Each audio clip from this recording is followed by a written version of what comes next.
Entering the final phase of victory over Hitler's Nazis, Yank armies swarm across Western Germany, bringing devastation to cities of the Reich.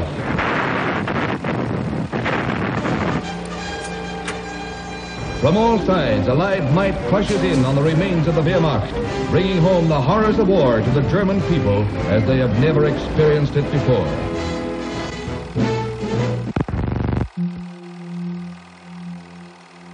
This was the Allied victory.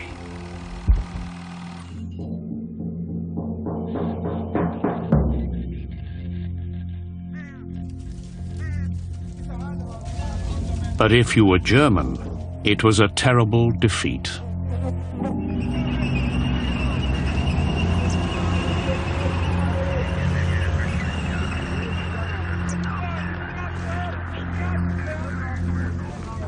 And now we are hated, objects of contempt. We are poor, downtrodden, and despised by all. The German people had known for some time that they would lose the war, and that they would soon be called to account for what had been done in their names.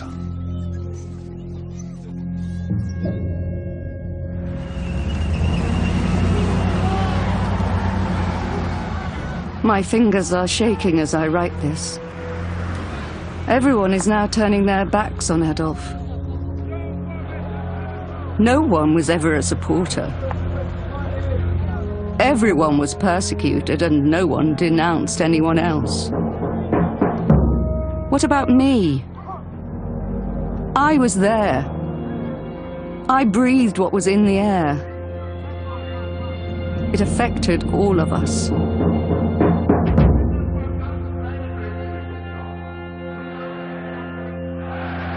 This is not the story of how Adolf Hitler seized power in Germany.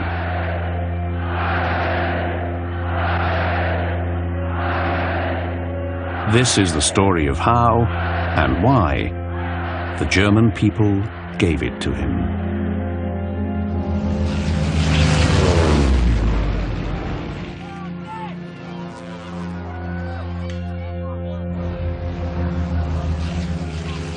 It's easy to throw stones. Easy to sit in judgment when you're in the midst of abundance, roast chicken and the good life. We'd do differently, people say.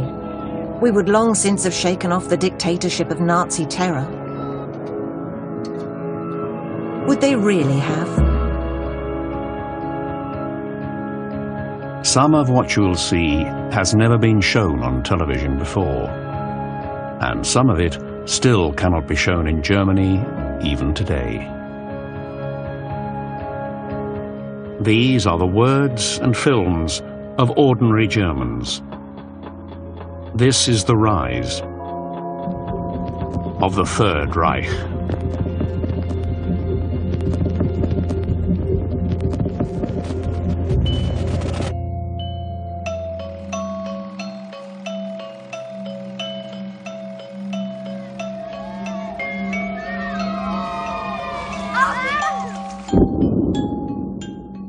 There had once been another war, and another humiliating German defeat.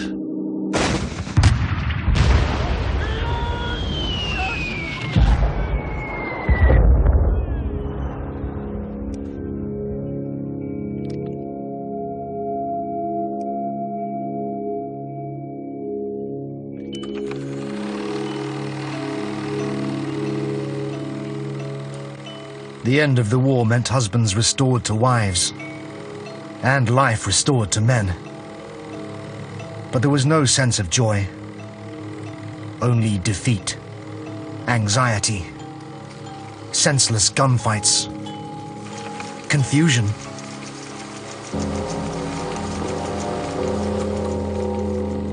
If you were German in 1919, peace brought humiliation and suffering.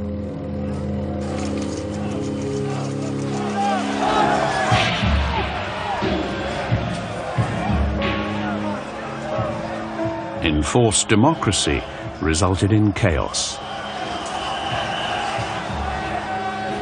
Money became worthless. Vigilantes ruled the streets. And Berlin became a swamp of depravity. Everything and everyone was for sale.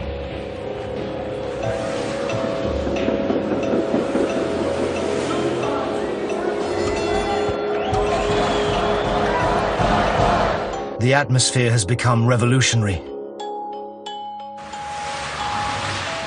apocalyptic. Not only money, but all standards have lost their value. Saviors have appeared everywhere, declaring that they've been sent by God to save the world. Mystics, magicians, and religious fanatics drew followers desperate for rescue. Each was called a Heiland, or Saviour. But in German, the word Saviour has no plural. There could be only one. In Munich, there is a corporal who has been causing trouble. They say he has an almost hypnotic power.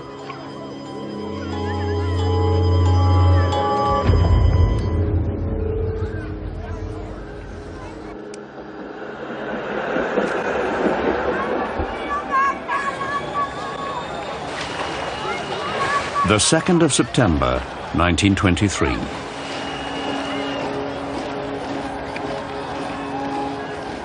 Here at this nationalist rally, Adolf Hitler made one of his first appearances on film.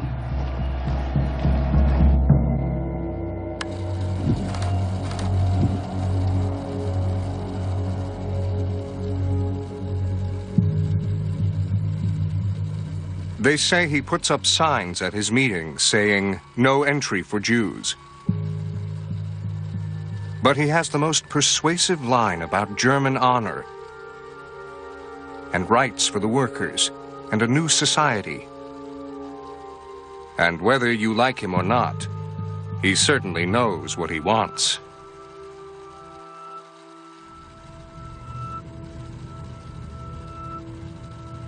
Two months after this film was shot, Hitler would attempt to take over Germany and fail.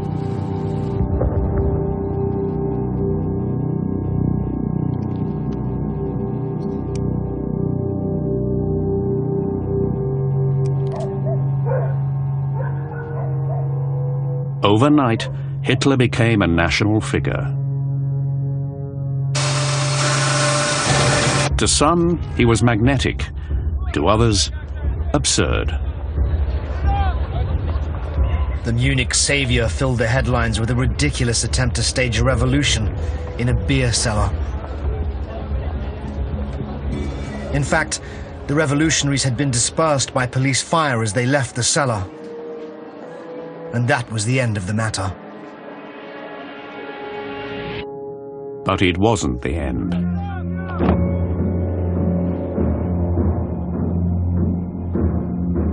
The swastika, or Hakenkreuz flag, carried that day by Hitler's National Socialist Party, was stained with the blood of the fallen. From this point onwards, Hitler would call it the flag of martyrs, and use it to inspire a growing following of true believers. Nazis. I feel electrified. A man by the name of Adolf Hitler has tried to restore honor to the German people. I feel with an increasing certainty that a man has arisen to lead the fatherland toward a brighter future.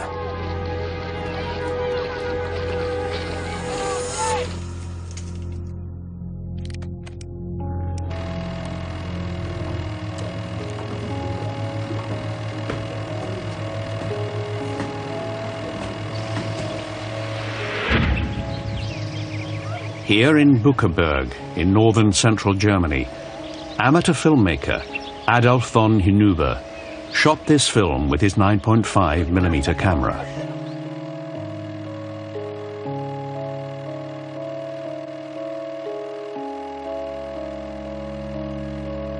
"200 miles away in Berlin, communists were filming these violent clashes with the police.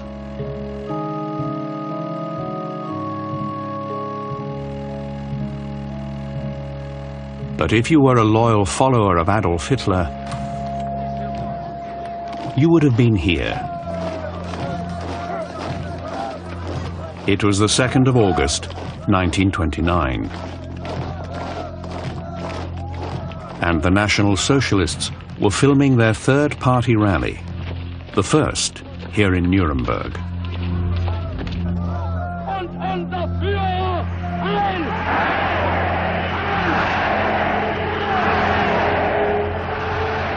100,000 Nazis attended.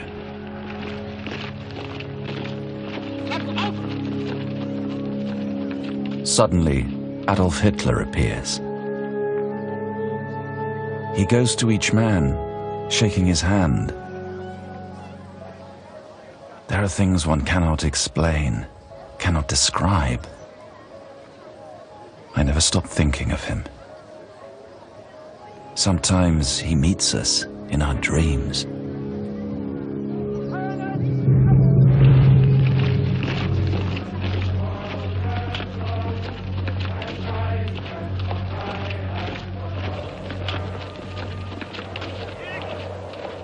In this footage, Hitler consecrates Nazi party flags by touching them to the Blutfahne,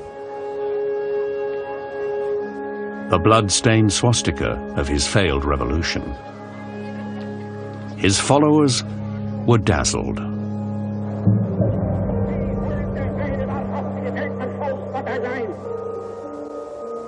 People call him a fool and a dreamer, and much more. But what you say is true, Adolf Hitler.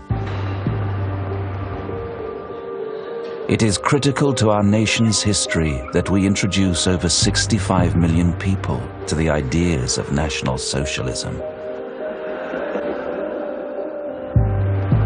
65 million National Socialists. Wonderful, fantastic, this goal.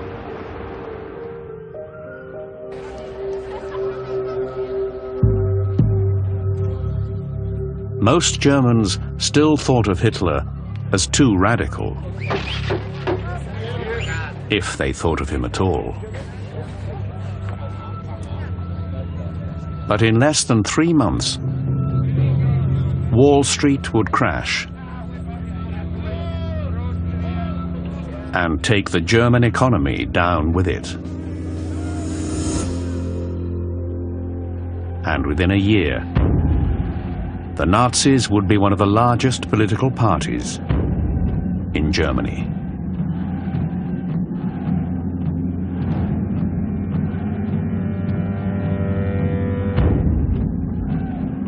While we descended into misery and called anxiously for a savior, he emerged like a mountain.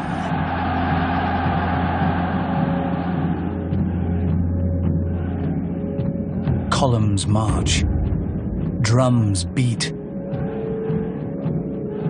and 100,000 men stand firmly gathered around one man.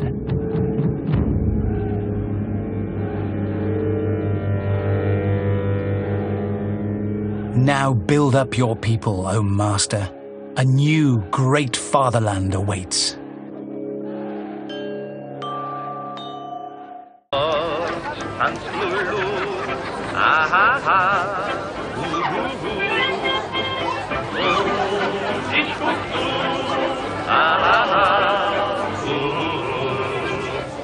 In 1932, this footage was recorded at a carnival near Leipzig.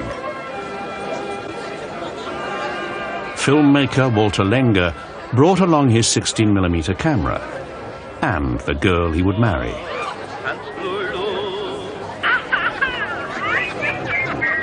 The atmosphere was joyful. But beyond the carnival gates, there were calls for revolution.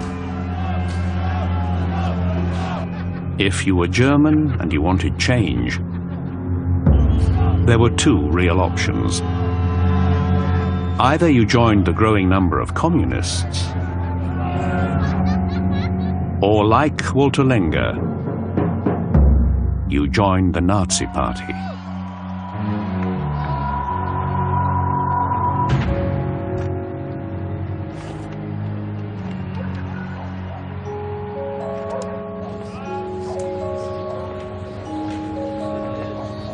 The Great Depression was in its third year. Poverty, hunger and unemployment were making Germans desperate for change. German mother. Your children's father and provider stands before the closed-down factories. Unemployed, without bread, without the hope that his lot and life will change. German mother, you want a good future and freedom for your children.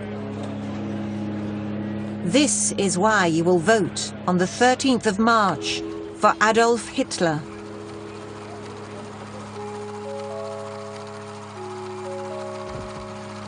On film, Walter Lenger documented Hitler's first and only bid for elected office, the German presidency.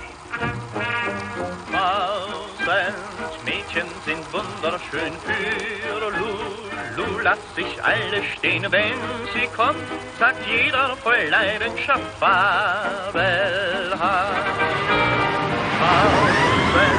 Mädchen sehen reizend aus und Lulu sticht sie alle aus, wenn sie tanzt, sagt jeder geheimnisvoll, nein, was soll.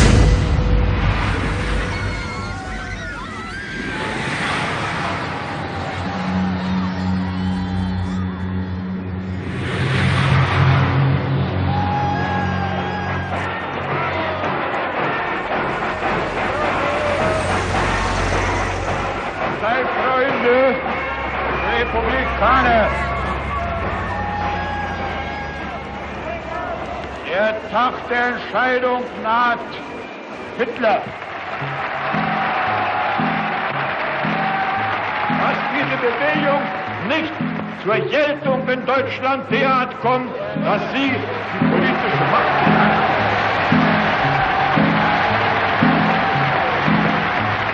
Those who opposed the Nazis hoped that this would be the end of Hitler.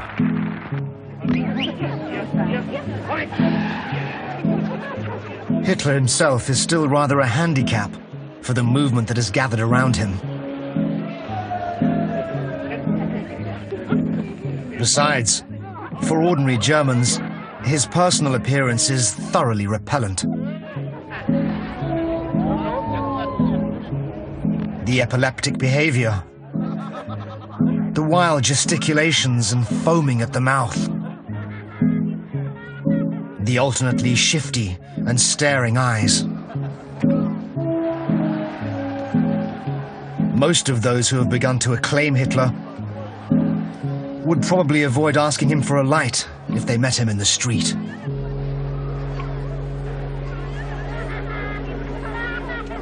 But in less than a year, Hitler would be Chancellor.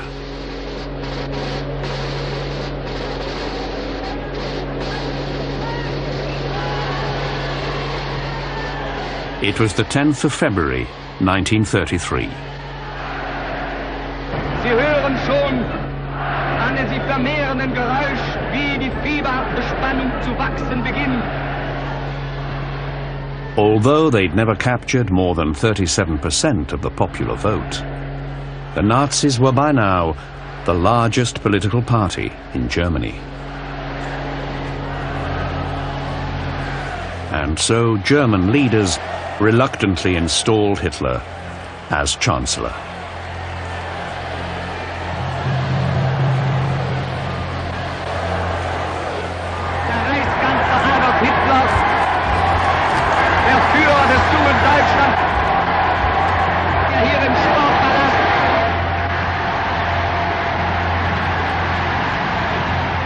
As many as 20 million people across Germany tuned in to this radio broadcast.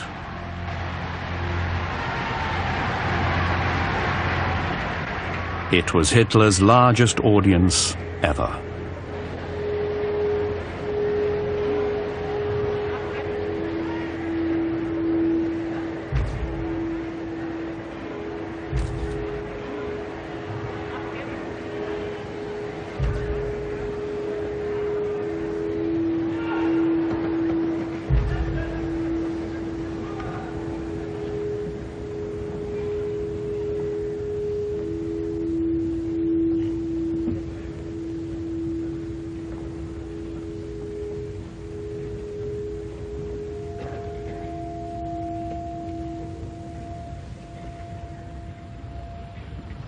Deutsche Volksgenossen und Genossinnen. Reich und arm, Stadt und Land, Gebildete, Wissende und Unwissende. Sie sind da, Aufgabe der Politik. Kann es nun nicht sein, deshalb sie getrennt zu organisieren, sondern Aufgabe der politischen Führung muss es sein, diese natürlichen Trennungen nun durch ein größeres Ideal, durch eine größere Erkenntnis zu überwinden.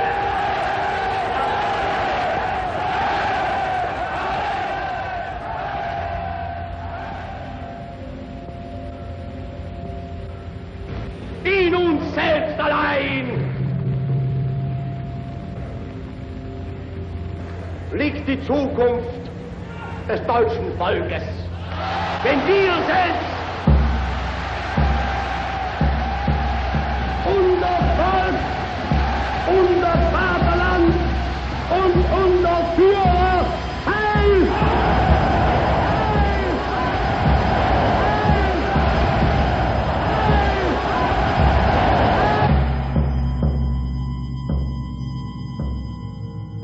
After this speech, Nazi Party officials were flooded with so many membership requests, they had to suspend admissions. Even so, Hitler did not yet control Germany. But in 2 weeks, that would change.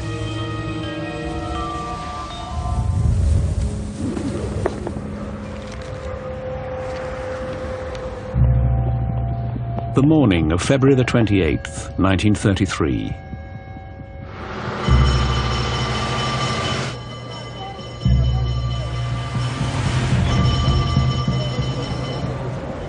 If you lived in Berlin,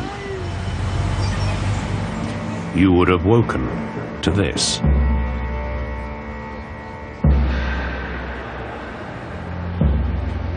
During the night, someone had set fire to the Reichstag, Germany's parliament.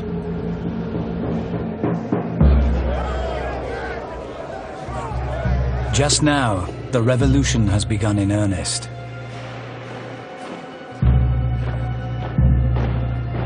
The middle class had been repelled by the roughness and lack of polish of the Nazis.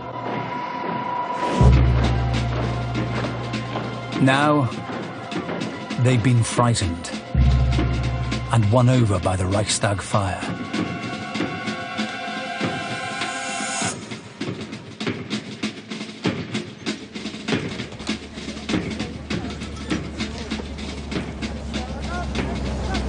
To this day, no one is certain who set the fire that destroyed the Reichstag. But Hitler knew who he would blame. His rivals, the communists.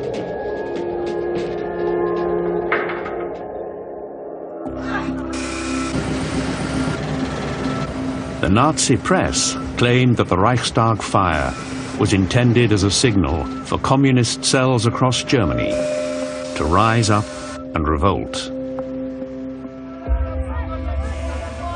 They wanted to send armed mobs into villages to commit murder and plunder. Hostages would be taken from the middle class. Wives and children of police officers used as human shields.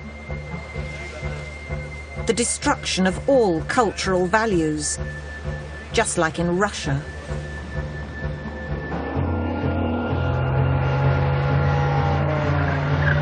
Hitler had invented a communist threat. Now he would use it to crush his opposition.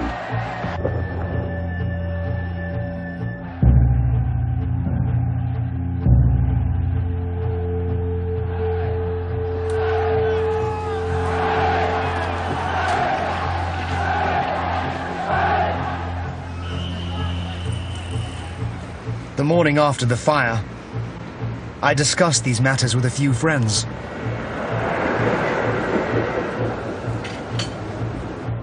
All of them are very interested in the question of who really started the fire. And more than one of them hinted that they had doubts about the official story. But none of them were bothered that from now on, their telephones would be tapped, their letters opened, and their desks broken into.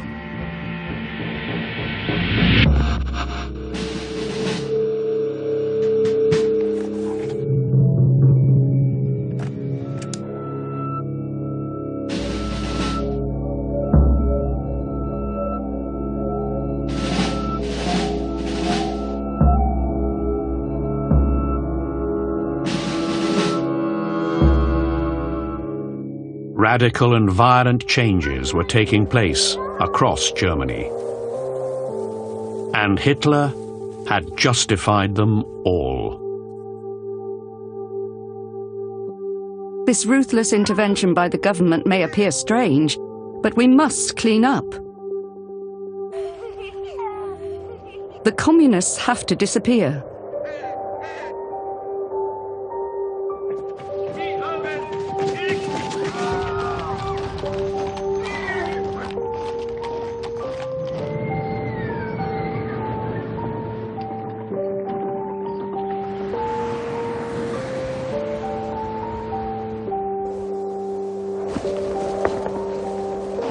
Day after day, flags raised. Buildings taken over. People shot. Newspapers banned. It is shocking how naked acts of violence, breaches of the law, barbaric opinions, appear quite undisguised as official decree. Actually, it's terribly risky even to be writing this.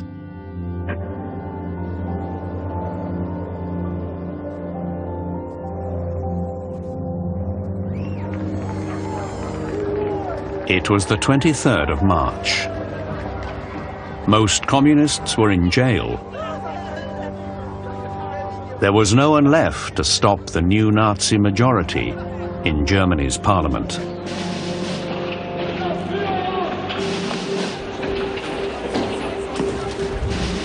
When delegates voted to consolidate all power in Adolf Hitler. He had been Chancellor for exactly 52 days. And now, for all intents and purposes, he was dictator.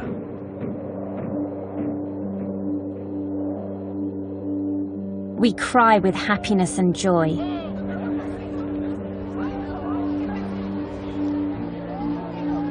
All traces of resistance have been eliminated. Enthusiasm grips the entire nation.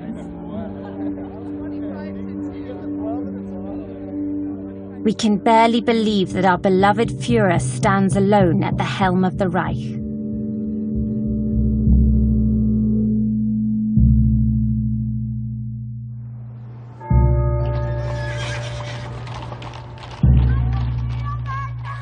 Church bells ring. Children wave flags. There are daily parades. The people have become used to cheering. even when there's no reason for it. It is reason enough that people who distance themselves from the Nazis are tortured to death daily with steel whips and electric drills.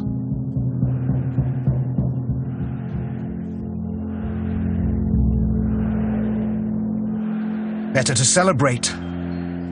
Howl with the wolves. Heil, Heil, Heil.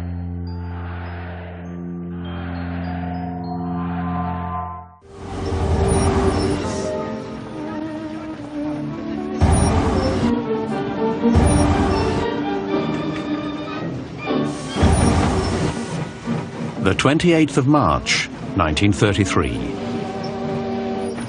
Adolf Hitler had been dictator of Germany for 5 days. Even so, unless you openly opposed the Nazis, life went on as before. But for some, that was about to change.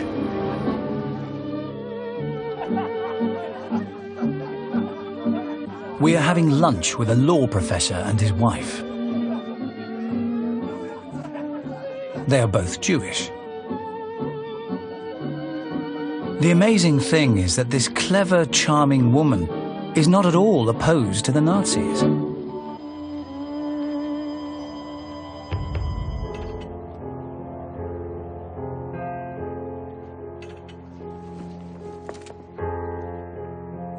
On the contrary, she lectures us on the outstanding qualities of Adolf Hitler, on the greatness of the age which we are allowed to witness, on the national rebirth, and she is firmly convinced that no harm whatsoever will come to educated Jews in Germany.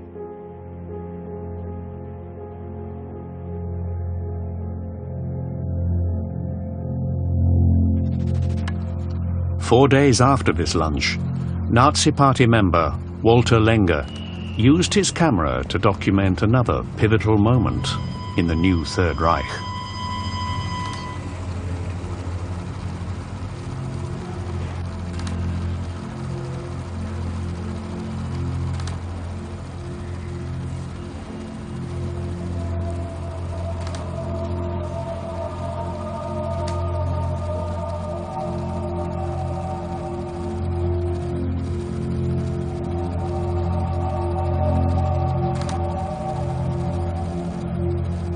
The Nazis were boycotting all Jewish businesses in Germany.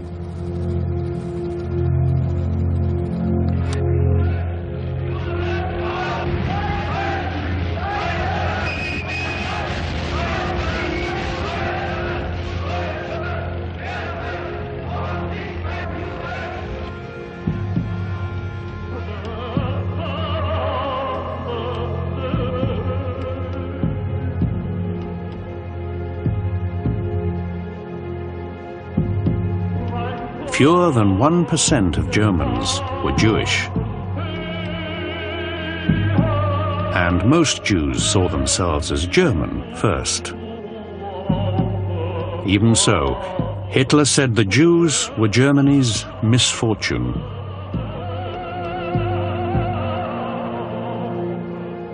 Suddenly, everyone feels justified, or required, to have an opinion about the Jews. And to state it publicly. Distinctions are made between decent Jews and others.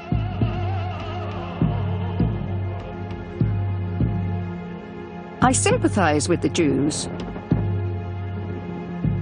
However, I would support their conversion to Christianity with all honesty.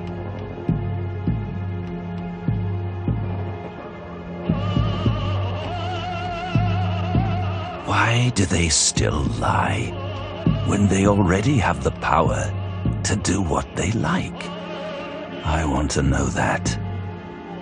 Why don't they just kill us? If that's what they want.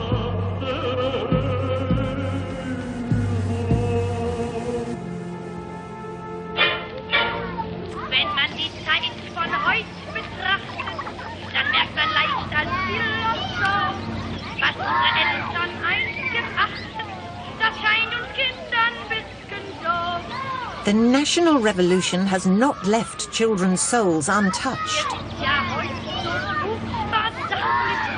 Even the youngest children sing the Nazi Party anthem with burning enthusiasm and real devotion.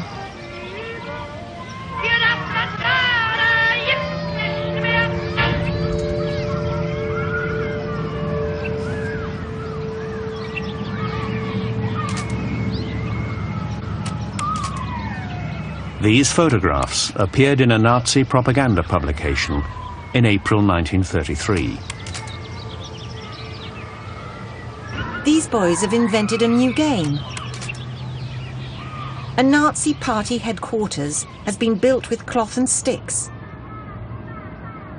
Inside the tent is a picture of Adolf Hitler.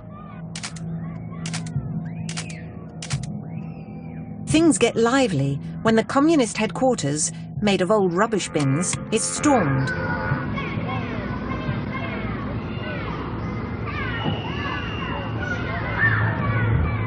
It is searched. And the communists are taken off to a concentration camp.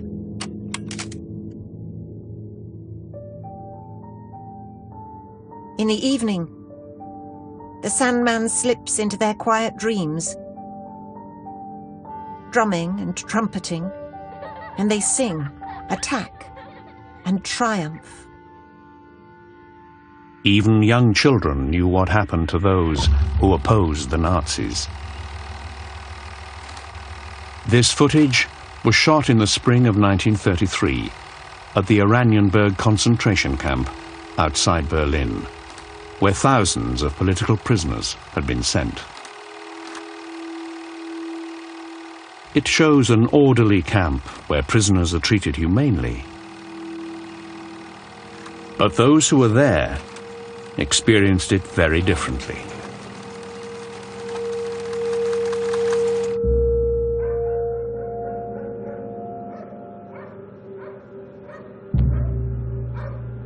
No one ever knows when it will be his turn to be beaten, or for what he must be beaten.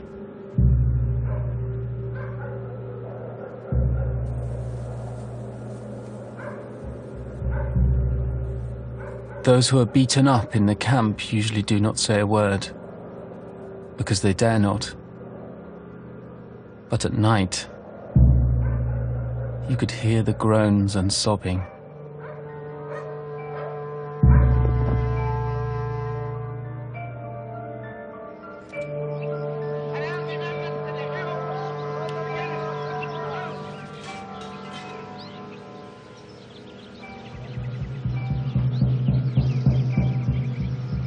A friend tells this story.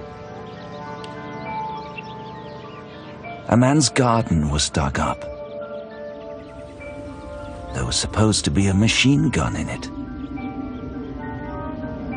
But nothing was found.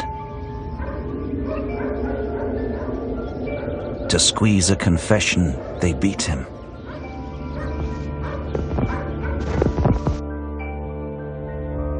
His corpse was brought back to the hospital. His body had boot marks on the stomach and fist-sized holes in the back. The official cause of death? Dysentery.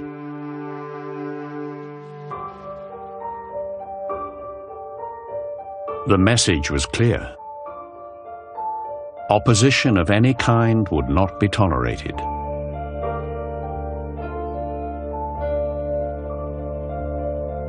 The Third Reich had begun its rise.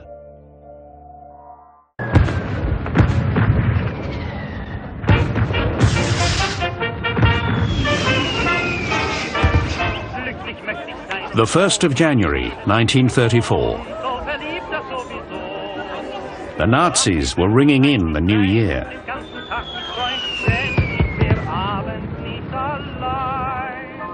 The year of success is behind us. People, state, and nation have become one. And the strong will of the Führer is over us all. Germany stands before the world as an unshakable unity. But not everyone was welcome in the new regime. Only those citizens whom the Nazis believed were racially superior. And this year, they would begin to engineer more of them.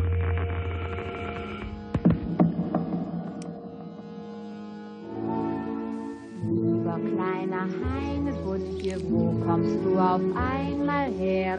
Kommst du von den 1000 Sternen oder kommst du aus dem Meer? Deiner Züge glatter Spiegel ist noch... In 1934, Nazi Party member Kurt Hartmann and his wife Lotte welcomed this new baby boy.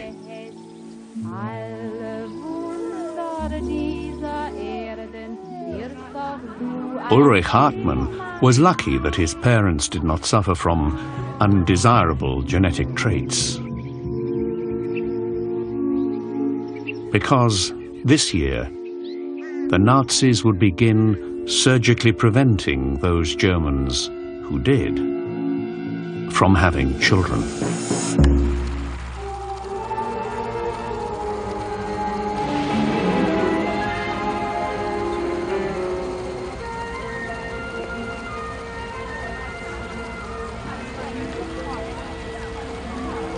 The Nazis made propaganda films like these to encourage compliance with the new law.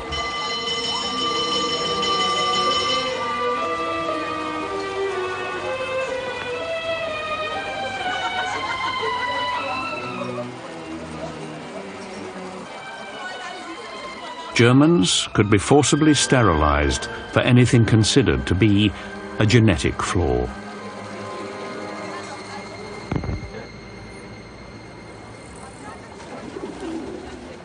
I have been informed in writing that I am to be rendered infertile.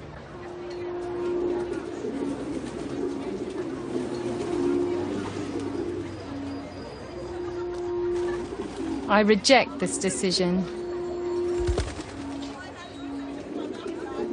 I cannot understand why they want to sterilize me, since I've done nothing wrong.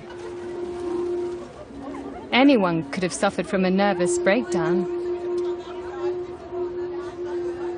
Emma was sterilized anyway.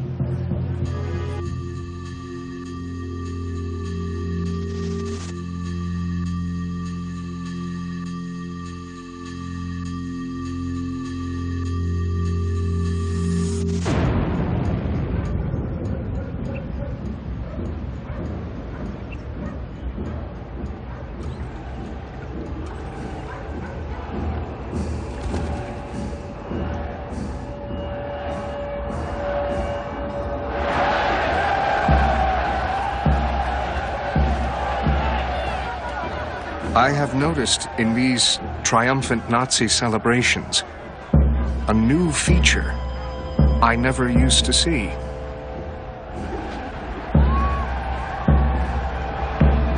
Behind the band and its following of brown-shirted storm troops, there is now a long tail of civilian flag wavers who never used to march with them.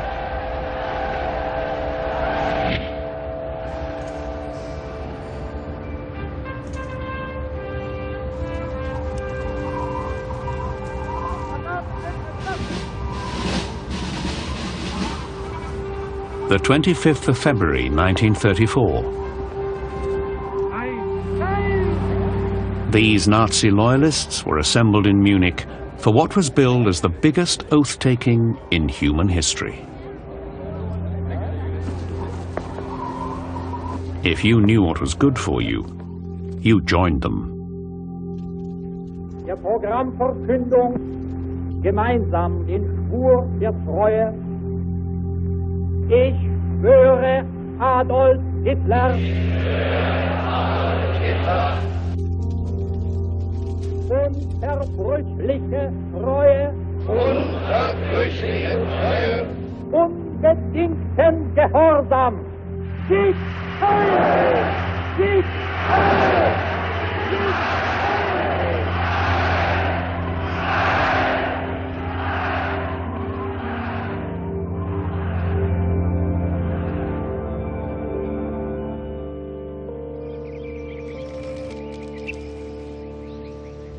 In 1934, Kurt and Lotte Hartmann's oldest son, Peter, began school.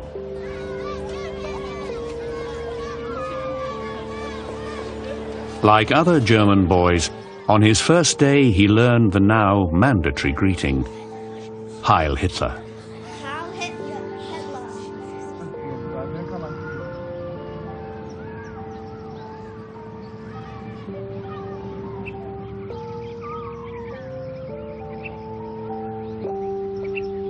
If you were an adult and you didn't use the Hitler greeting, you risked being sent to a concentration camp.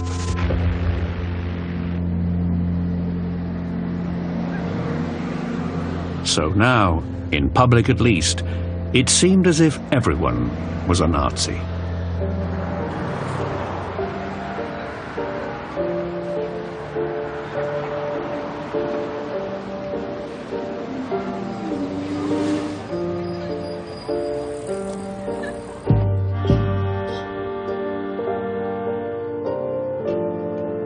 Everyone, literally everyone, cringes with fear.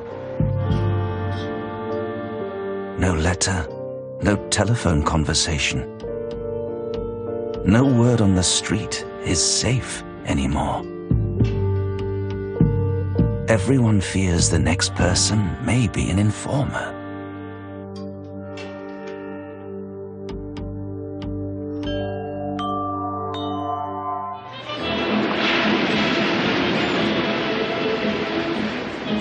Summer 1934.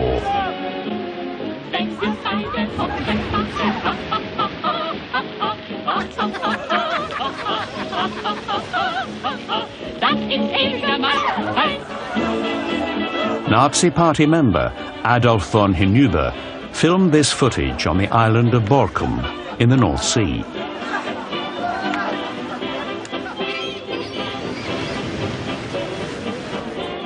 He and his friends were welcome at this popular tourist resort.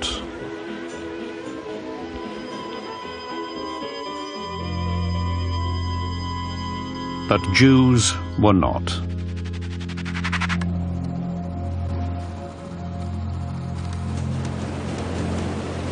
For decades, the residents of Borkum had proudly claimed to be free of Jews.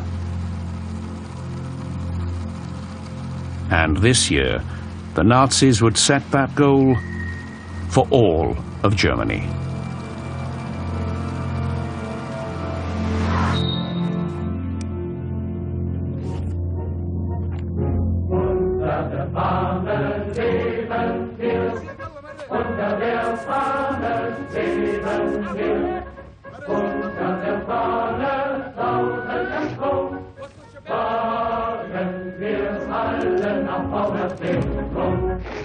For devoted Nazi Party members, the summer ended as it always did, with the annual pilgrimage to Nuremberg for the party rally.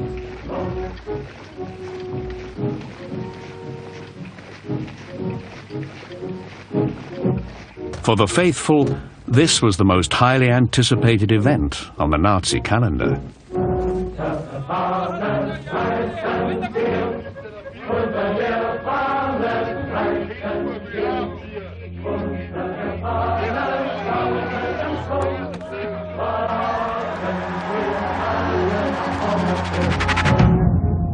And the rally of 1934 would be particularly special.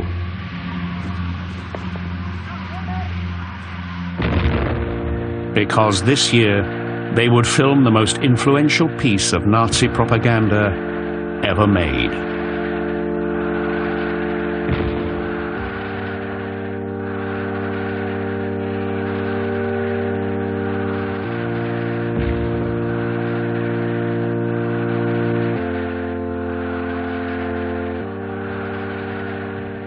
What I witnessed in Nuremberg is one of the most remarkable events I have ever experienced.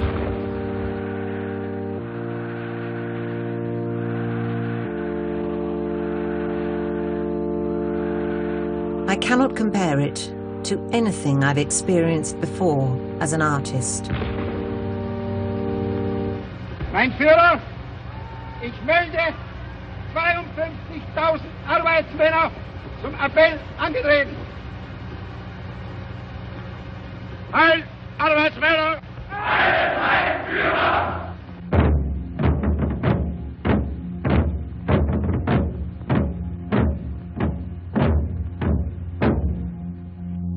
To capture the glory of the Third Reich, filmmaker Leni Riefenstahl helped stage the rally, directing and rehearsing this scene at least 50 times.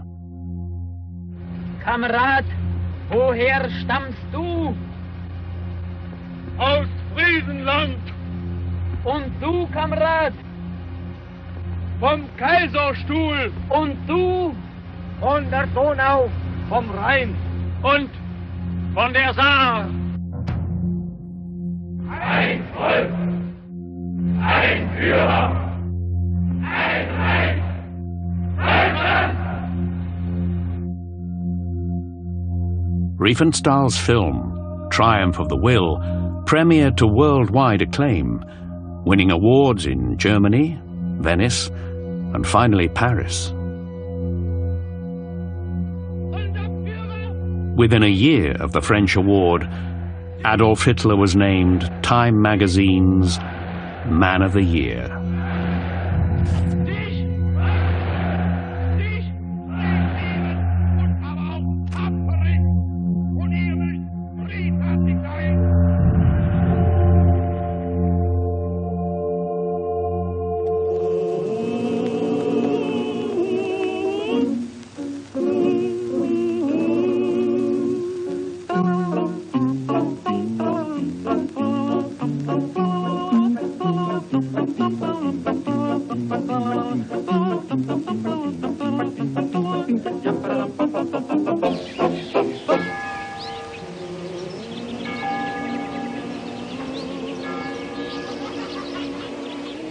A teacher in Dornberg had the children recite,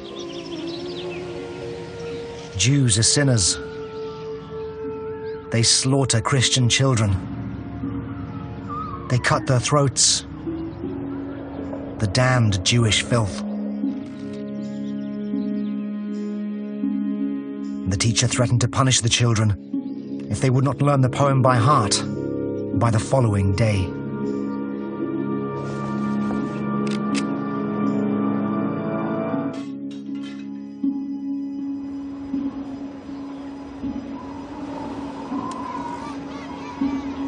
The 15th of September 1935. Once again, the Nazi faithful were gathering in Nuremberg.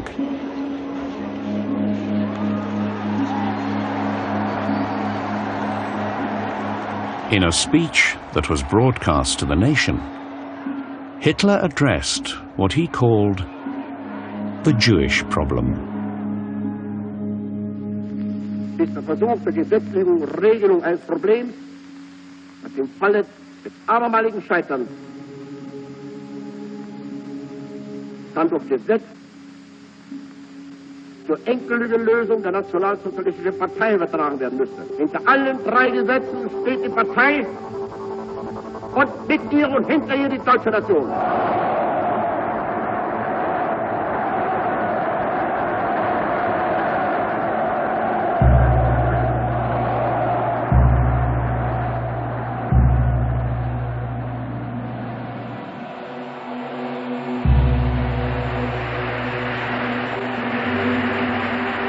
After these three laws were read,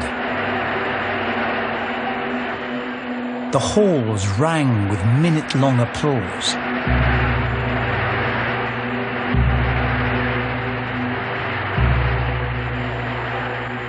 It was the call of a wild animal,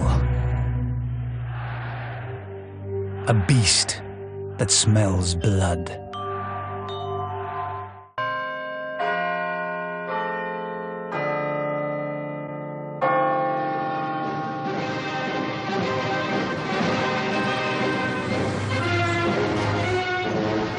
Welcome to Berlin, capital of the German Reich.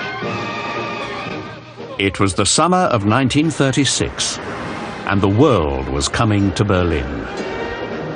For Berlin, 1936 is the Olympic year, and therefore Berlin is presenting herself in festival dress. The main theme are the flags of the new party's designs, the black swastikas in a white circle on a red background. Germany's capital was hosting the 11th Olympic Games. So the Third Reich produced tourism films like this to encourage foreigners to visit. Hitler wanted the world to see the Nazi Renaissance for itself. And so, for 2 weeks in August, the Nazis put on a show.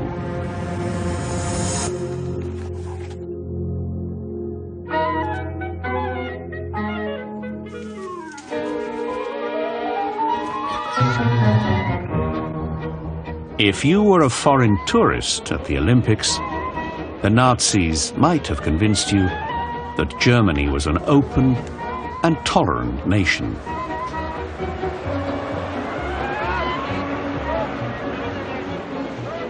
For the first time in 3 years, foreign newspapers were available for purchase.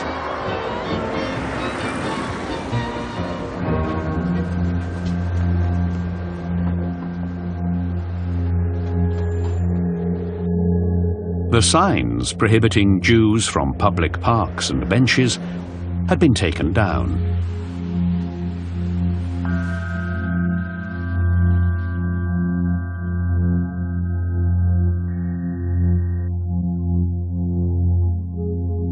But if you were German, you knew this was not Nazi Germany.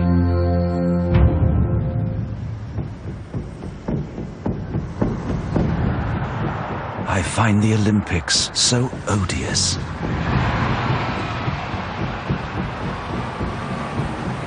It's constantly being drummed into the foreigners that here one is witnessing the revival, the flowering, the unity of spirit of the Third Reich, which lovingly embraces the whole world.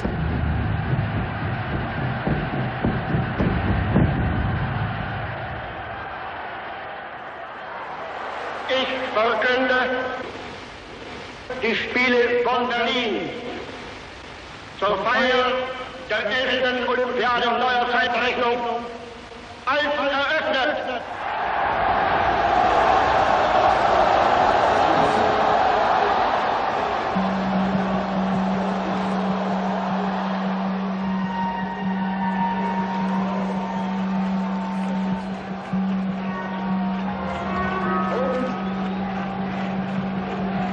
Outside the stadium gates, Berlin's hotel and restaurant workers had been instructed to treat foreigners with extreme tolerance.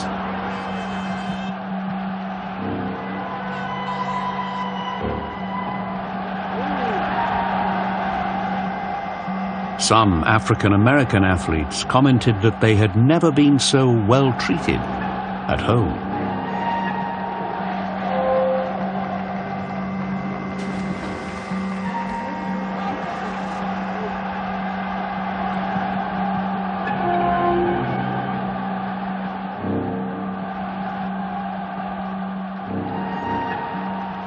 Foreigners who know Germany only from what they have seen here can carry home just one impression. It is that this is a nation happy and prosperous beyond belief, that Hitler is one of the greatest, if not the greatest, political leaders in the world today, and that Germans are a peaceful people who deserve the best the world can give them.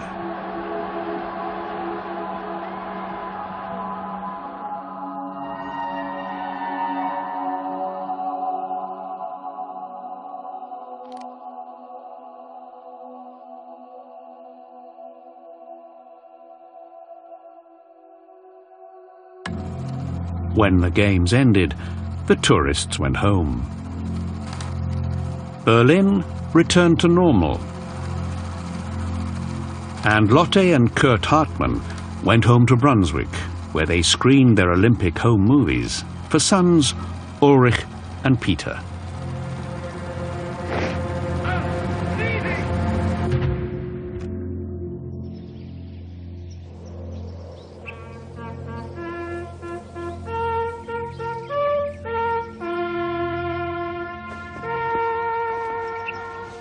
Peter Hartmann was proud to be a German boy.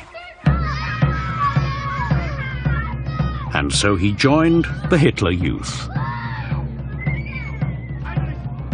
By 1936, all German children over 10 were required to join, whether they were willing or not.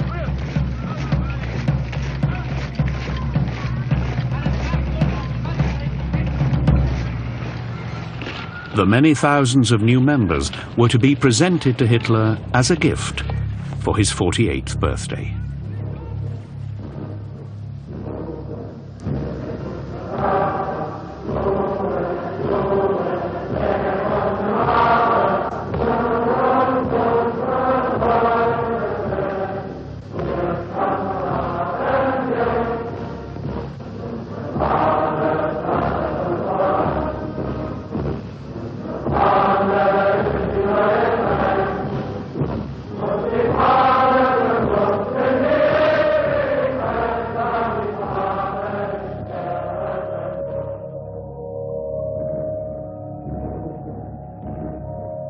If you were a 10-year-old boy in Germany, you too might have wanted to join after watching films like this.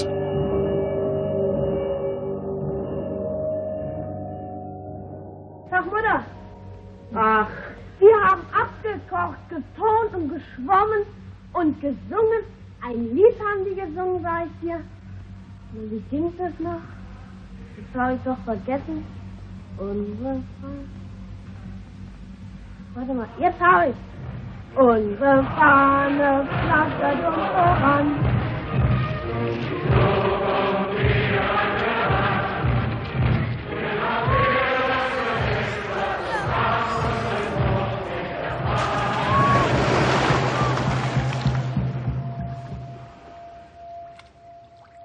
For our field exercises, our squad has to find the other squad through military reconnaissance. Once the enemy squad is found, there are fistfights.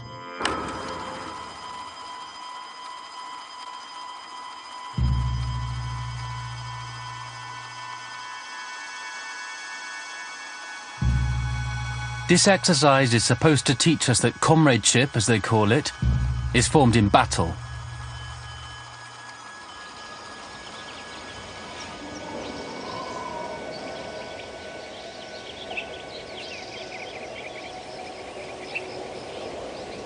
We are dreadfully worried. The boys won't listen to us anymore. When my wife insisted that our oldest obey, he drew his dagger and assaulted her.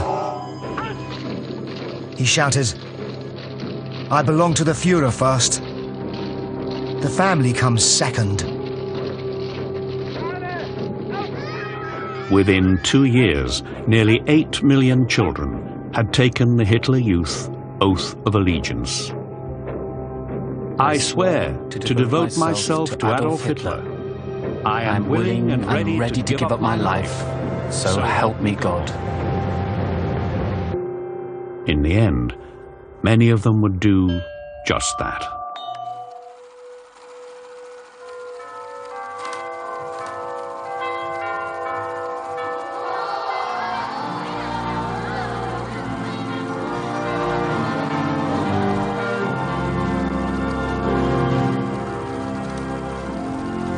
In 1937, amateur filmmaker Walter Langer celebrated his wedding by making this short film.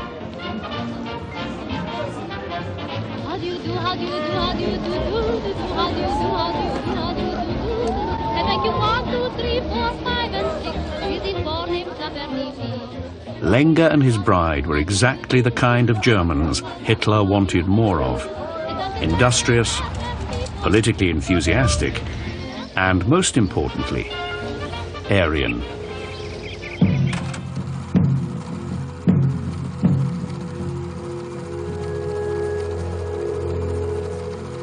Women like Mrs. Lenger were encouraged by the Reich to have as many children as possible.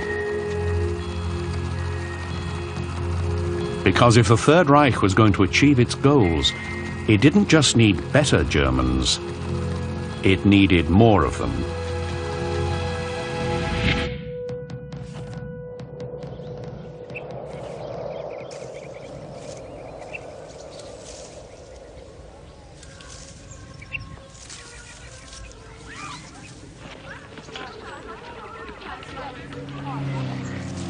In the eyes of our beloved leader,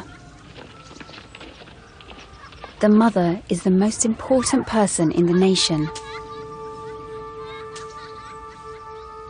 We are Germany's hope in the future. And it is our duty to breed and rear the new generation of sons and daughters. This female division of the Hitler Youth was filmed hiking outside Munich in 1937. Participation was mandatory for these girls, who were required to prove that they were Aryan and free of hereditary disease.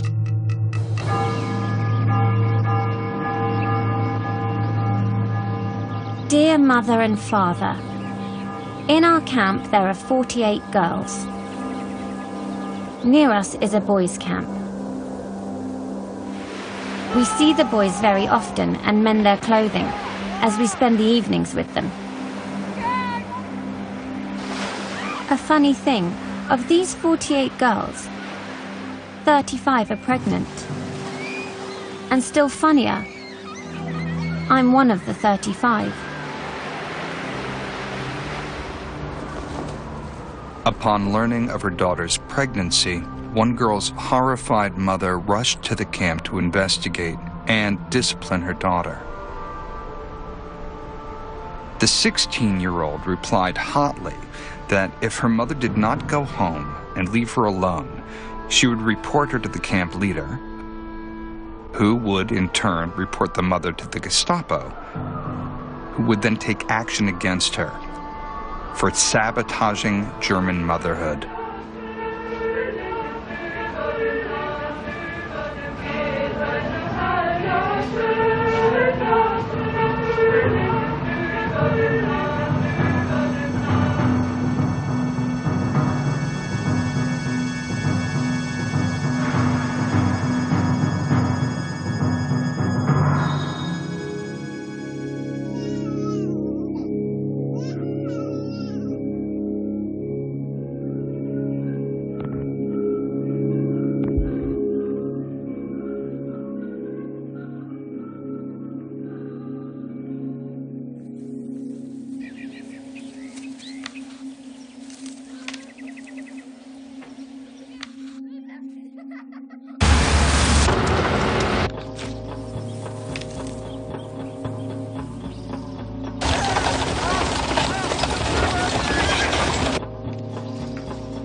Here's a bulletin from Vienna. Chancellor Hitler termed Austria the latest and greatest addition to the German Reich.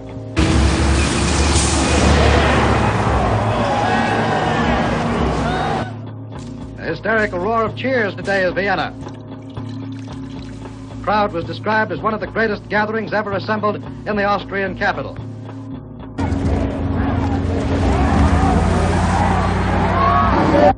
Meanwhile, an unidentified man fired at Nazi stormtroopers from a window and then shot himself dead. Later, at a downtown cafe, a man got up from a table, shouted Heil Hitler, and then stabbed himself.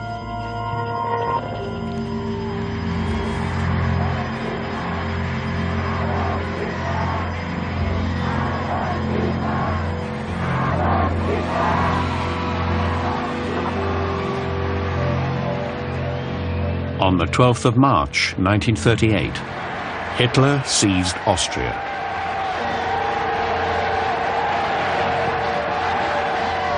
The Treaty of Versailles that ended the First World War had forbidden the union of Germany and Austria. But the majority of Austrians welcomed it.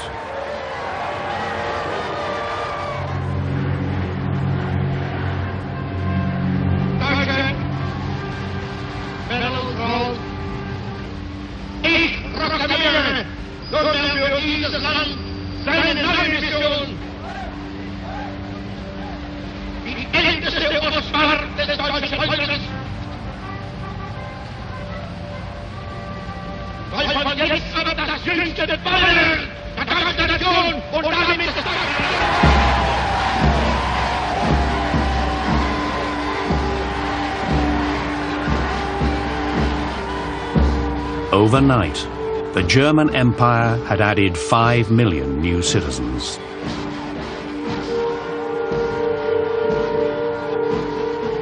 Within days, 70,000 Austrians would be sent to concentration camps.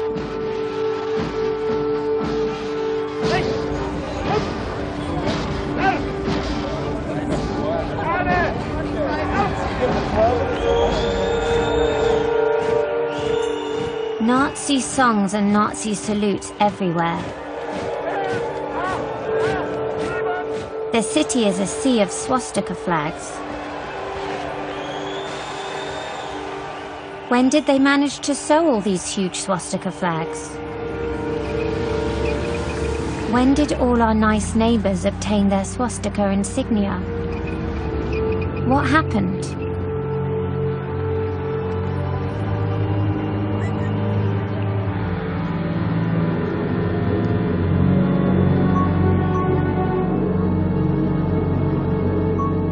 As I write, an immense flight of bombers is droning past overhead, as though these planes were flying against a world power.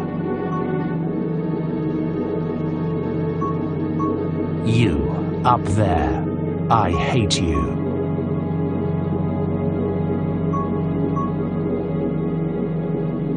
I do not know if I will survive your downfall, but this I do know. This is a caricature of Germany. Smeared by a malignant ape escaped from a leash.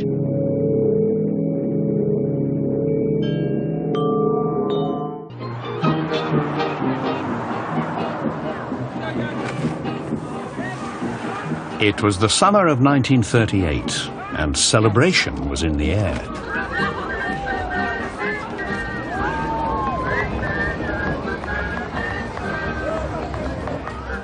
Here in Munich, the Third Reich was preparing to celebrate the Nazification of German culture.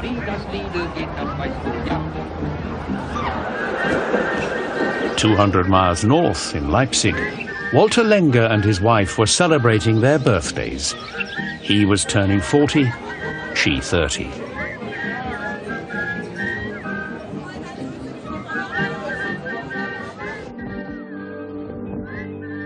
And in the nation's capital, Berlin,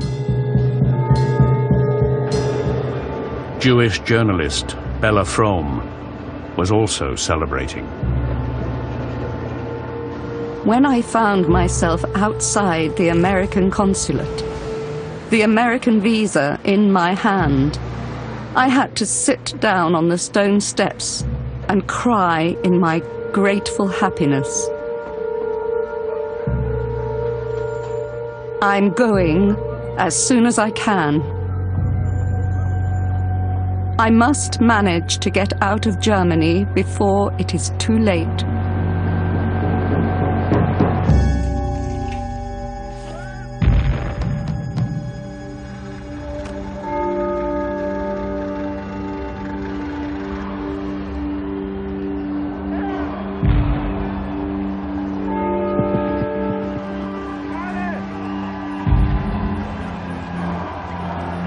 The 9th of July, 1938. By special will of the Führer, Munich was hosting a 72-hour festival dedicated to German art.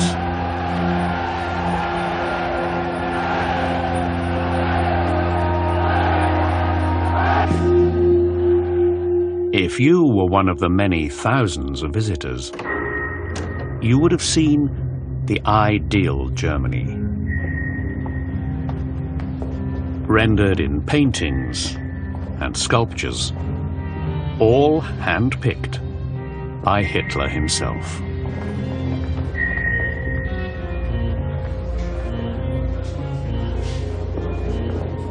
I was conducted through the House of German Art. I could hardly believe my eyes. The trend is eroticism. To give German men the incentive to have many German children. And the glory of the German farmer who feeds the nation's warriors.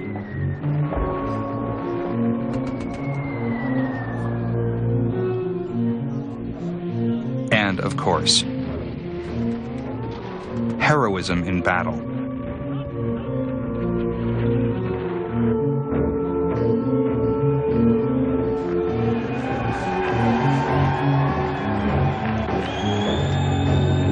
Concluding the 3-day art orgy is a 6-mile-long procession celebrating 2,000 years of German culture, with floats drawn by army horses and thousands of men and women in costume. It goes on for 3 solid hours.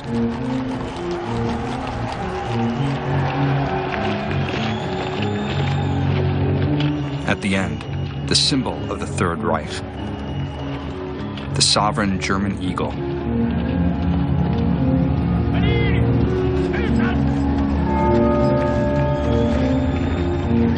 But the climax, which brings the German spectators to their feet, is the goose-stepping soldiers. It is an admission of the Führer's restless plans for world conquest.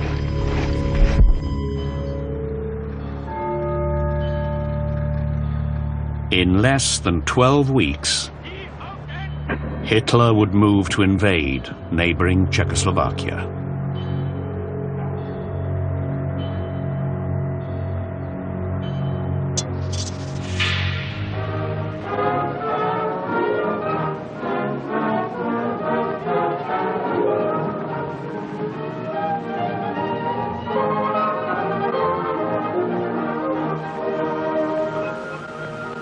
Germany is one of the most popular tourist countries in the world.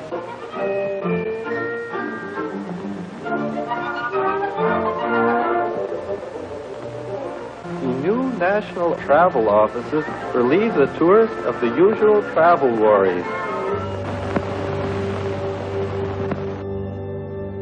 But for German Jews like Bella Fromm, moving around Germany was difficult.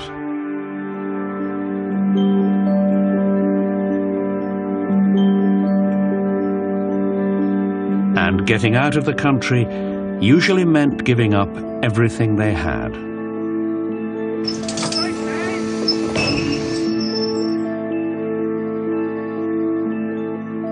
I did not spare money on my travel, because I'd have to leave it in Germany anyway. To get out, I had to pay next year's taxes in advance, even though I will not be in Germany at all.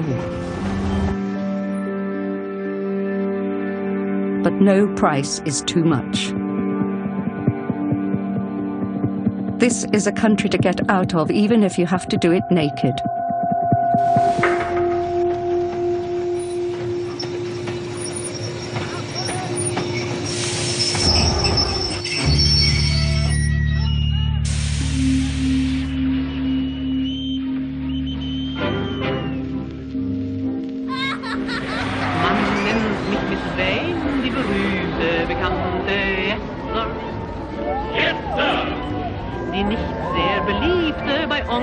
und Tante Nota.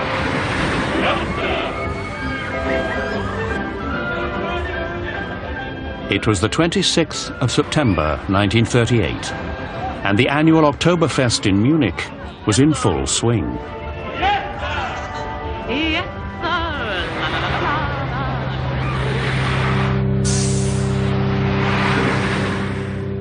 But in a few minutes, Hitler himself would put an end to the festivities.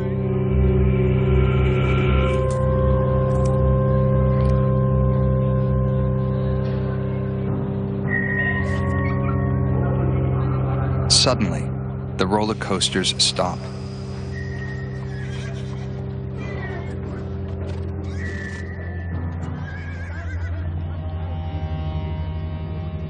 On the loudspeakers, the Führer is raging against Czechoslovakia. Never have I seen such a large crowd change from elation to gloom so instantaneously. Ich habe Herrn Bennett ein Angebot gemacht. Hat jetzt in seiner Hand Frieden oder Krieg.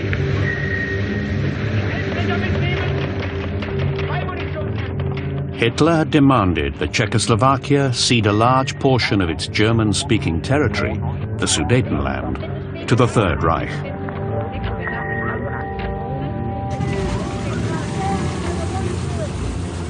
If Czechoslovakia refused, Germany had vowed to invade.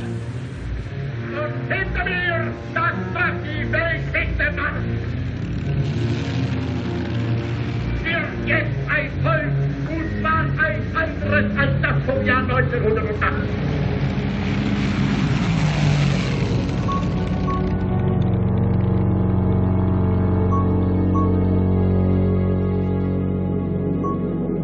"24 hours later, the evening of September the 27th. Here in Berlin, German soldiers were preparing for an invasion.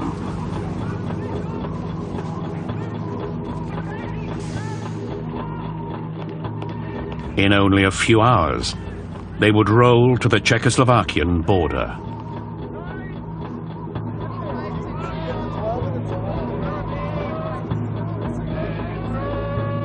Have the people any idea what they're being forced into?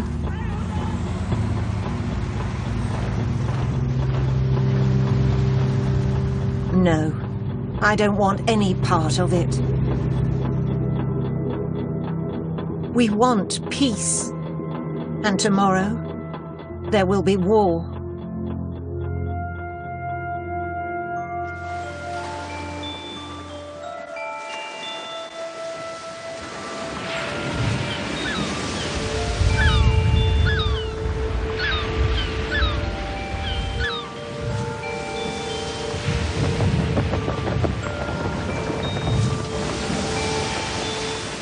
Safe aboard this gorgeous boat. It is almost too much for me to believe. Then, when I do become acutely aware of my good fortune, I almost feel guilty remembering the unfortunate ones who wait, desperately hoping for their chance to get out.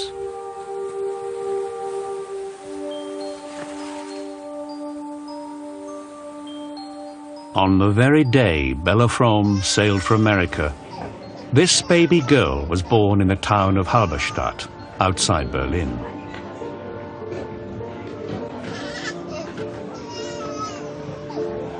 Wiebke Klamroth's mother and father were enthusiastic Nazis. But it was September 1938. The Third Reich would last for another 7 years. And in those 7 years, Hitler would betray, impoverish, and ultimately destroy the Klamroth family.